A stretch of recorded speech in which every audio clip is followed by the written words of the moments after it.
Rocky কোথায়? ও ঠিক আছে তো? এখনো ওই স্বার্থপরের কথা ভাবছো? হ্যাঁ, ও আমার সত্যিকারের বন্ধু, তোমার থেকেও ভালো।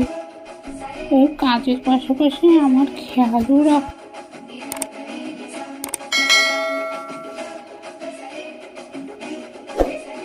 তুমি ওর বন্ধু না প্রেমিক? তুমি কি ভাবছো? ও কি সুন্দর আর কি, আমরা দুজনে একসাথে কত ভালো লাগে।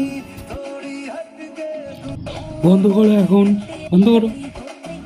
আমি কাজে যাচ্ছি এখন। কি হলো তোমার? আমার কথা এখনো শেষ হয়নি, কোথায় যাচ্ছ? আসলে ও খুব ভালো, কিন্তু আমি তাকে ভালোবাসি না। তাই ও কালকে আমাকে যেভাবে